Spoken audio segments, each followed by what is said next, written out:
आजच्या कथेचं नाव आहे आईचा आत्मविश्वास. संपूर्ण कुटुंबाला आईने आणले वळणावर. "अगं आई, माझं पाकीट कुठे आहे? आई, माझा ड्रेस इस्त्री केला का? सासूबाई, आमचे डबे तयार आहेत का?" अशाच प्रश्नांनी मालतीच्या सकाळची सुरुवात व्हायची. मालती एक गृहिणी होती आणि तिला 2 मुले आणि 1 मुलगी होती. मोठ्या मुलाचं लग्न झालं होतं आणि सुनबाईसुद्धा नोकरी करायची. सुनबाई घरच्या कुठल्याही कामात सासूबाईंना मदत नाही करायची. संपूर्ण घराला तिच्यावर गाजवायची सवय झालेली होती. मालती अगोदर अशी नव्हती. ती खूप आत्मविश्वासी होती. परंतु लग्नानंतर काही महिन्यातच तिच्या नवऱ्याचा कारखाना जळाला आणि त्यामुळे नवरा संपूर्ण राग मालतीवर काढू लागला आणि घरात भांडणे नको म्हणून ती त्याचा राग पण सहन करायची आणि गप्प राहायची. पण याच सर्व गोष्टींची सवय मुलांना देखील झाली आणि आईशी असंच वागायचं असतं असं त्यांना वाटू लागले. त्यामुळे ते सुद्धा सतत मालतीवर चिडायचे आणि फक्त आपल्या मनमर्जीने जगायचे.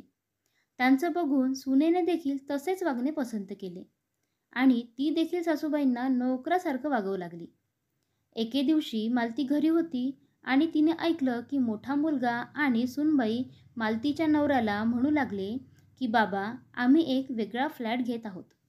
परंतु त्यासाठी आपल्याला हे घर विकावं लागेल." मालतीचा नवरा या सगळ्या गोष्टी कानाडोळा करत ऐकत होता. परंतु पुढे त्याचा मुलगा बोलला की "बाबा, आपण हे घर विकून 2 फ्लॅट घेऊ शकतो. एका फ्लॅटमध्ये मी आणि माझी पत्नी राहू आणि दुसऱ्या फ्लॅटमध्ये तुम्ही सगळे राहू शकता. आणि त्यातून सुद्धा आपले पैसे उरणार आहेत, ज्यातून तुम्ही कारखाना उभारू शकता." कारखान्याची गोष्ट ऐकताच मालतीच्या नवऱ्याने लगेच होकार भरला आणि कुठले गिराईक असेल तर त्यांना लवकरात लवकर घरी बोलवा असे म्हणाले. मालतीला मात्र हे सगळं ऐकून खूप दुःख झाले. तिने त्याच्या नवऱ्याला सांगण्याचा प्रयत्न केला की "अहो, कृपया हे घर नका विकू. सासूबाईंनी मोठ्या विश्वासाने हे घर माझ्या नावावर केले आहे, तर तुम्ही त्या विश्वासाला तडा नका जाऊ देऊ." परंतु तिचा नवरा लगेच तिच्यावर डाफरला आणि म्हणाला, "तुझा काय संबंध? तू फक्त आम्ही म्हणतो तेव्हा सही कर." हे ऐकून मालती खूप दुःखी झाली आणि रडत होती. परंतु तिचा नाईलाज होता. दुसऱ्या दिवशी दुपारी ती काही कारणाने बाहेर गेली होती. तिथे बस स्टँडवर बसची वाट बघत होती. तेवढ्यात तिला एक बाई दिसली, जी थोडी चिडचिड करत होती. थोड्या वेळाने त्या बाईंनी मालतीला बघितलं आणि ती तिला काही प्रश्न विचारू लागली की "तुम्ही अमक्या गावच्या आहात का? अमक्या शाळेत शिकलात का?" तर तेव्हा मालती म्हणाली, "हो." "तुम्हाला कसं माहिती?" तर ती म्हणाली, "अगं, मी सुनंदा, तुझी बालमैत्रीण. तू ओळखलं नाहीस का मला? अगं, किती दिवसांनी बघतोय आपण एकमेकींना. तू तर अगदी ओळखायला सुद्धा येत नाही आहे." असं म्हणून त्या दोघी एकमेकींशी बोलू लागल्या. त्या दोघींनी संसाराबद्दल विचारपूस केली. तेव्हा मालतीने खोटे सांगितले की तिला तिच्या घरी खूप मानसन्मान आहे. तिची सून तिला घरकामात एकही काम करू देत नाही. तिचा नवरासुद्धा तिच्यावर खूप प्रेम करतो आणि मुले देखील तिच्या शब्दाबाहेर नाहीत. इकडे सुनंदाने देखील तेच सांगितले की ती देखील खूप सुखात आहे. नंतर सुनंदा हट्ट करू लागली की "माझे घर जवळच आहे, तर प्लीज तू माझ्या घरी चल." मालती नाही नाही म्हणत होती, पण सुनंदा तिला घरी घेऊनच गेली. तेव्हा तिने बघितले की सुनंदाच्या घरी तिला खूप मानसन्मान आहे. तेव्हा हे बघून मालतीच्या डोळ्यात अश्रू आले. सुनंदा तिला विचारू लागली की "माले, काय झालं तुला? तू का रडत आहेस?" तेव्हा मालती म्हणाली, "काही नाही गं, तुझं सुख बघून माझे डोळे भरून आले. चला, आता मी घरी निघते." पण सुनंदा म्हणाली, "तू खोटं बोलत आहेस.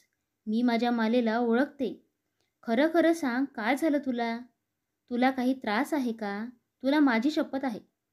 तेव्हा मालती म्हणाली, "मी खोटं बोलले गं तुझ्याशी. माझ्या घरात मला काडीचीही किंमत नाही. सून मला एका कामातही मदत करत नाही.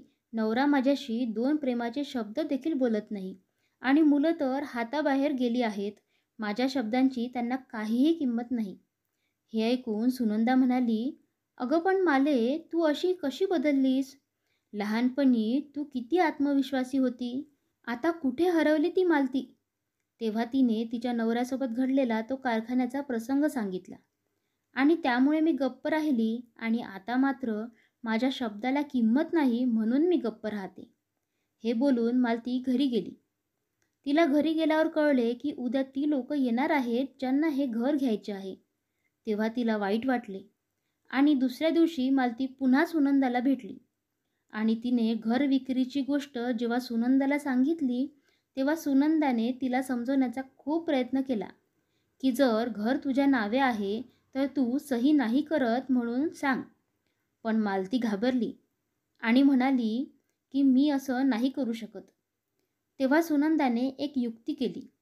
मालतीला तिने एक कथा सांगितली की असं जगात शक्य आहे की आपण दोन व्यक्तींमधले व्यक्तिमत्व बदलू शकतो.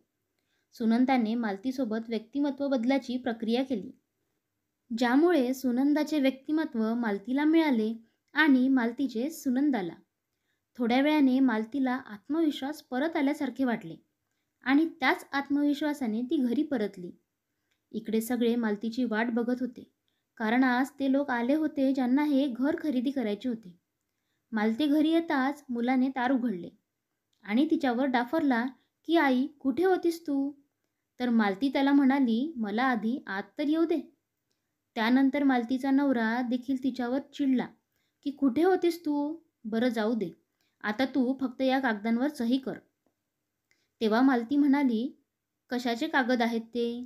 तर तिचा नवरा म्हणाला, तुला माहीत आहे ना की आपण हे घर विकायचं ठरवलं. तेव्हा मालती म्हणाली, आपण नाही, ते तुम्ही ठरवलं आणि मला तुम्ही विचारलं नाही, सांगितलं. जेव्हा आपण एखाद्याला विचारतो तेव्हा आपल्याला त्याच्या होकाराची अपेक्षा असते आणि सांगतो तेव्हा त्याचा होकार गृहीत धरलेला असतो. असं बोलून मालती पुढे आली आणि घर खरेदी करणाऱ्या लोकांना म्हणाली, माफ करा, माझ्या घरच्यांचा काहीतरी गैरसमज झाला. आम्हाला हे घर नाही विकायचे. असं बोलल्यावर ते लोक तनतन करत निघून गेले. त्यानंतर मालतीचा नवरा तिला बरे वाईट बोलला आणि आत निघून गेला. मुलेसुद्धा आईचं हे रूप बघतच राहिले. दुसऱ्या दिवशीची सकाळ झाली. सकाळी उठताच मुले पुन्हा बडबडू लागली की आई माझं पाकीट कुठे आहे? आई माझा ड्रेसला इस्त्री केला आहे का? सासूबाई आमचे डबे तयार आहेत का? आज तर सासूबाईंनी चहासुद्धा केला नाही कोणासाठी, असं तिची सून बडबडू लागली. हे ऐकून मालती स्वयंपाकघरातून बाहेर आली आणि म्हणाली, आजपासून सर्वांनी आपापली कामे करावी. ती छोट्या मुलाला म्हणाली, तुझ्या वस्तू तूच शोध.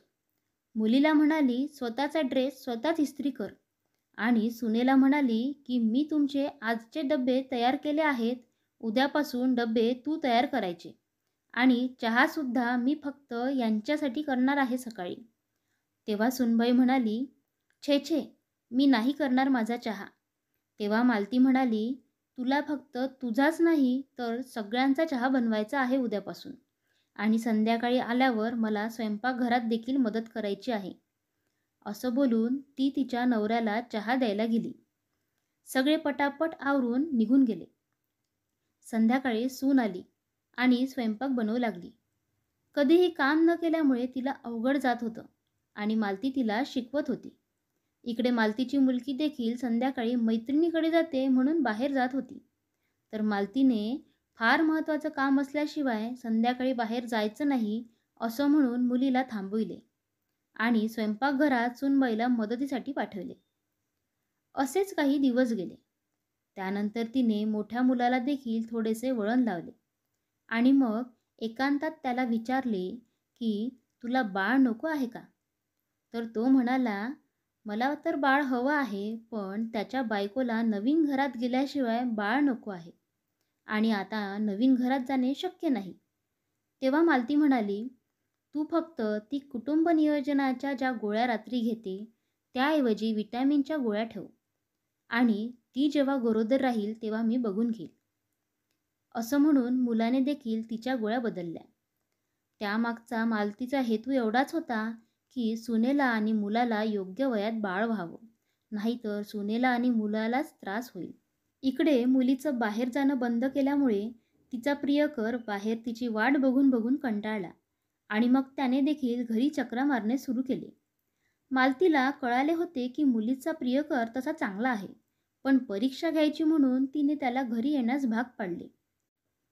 तिने त्याची देखील परीक्षा घेतली आणि मालतीला कळून चुकले की आपल्या मुलीसाठी हाच मुलगा योग्य आहे आणि तिने मुलीचे लग्न ठरवले. त्यामुळे मुलीला देखील कळले की तिची आई योग्यच करत आहे.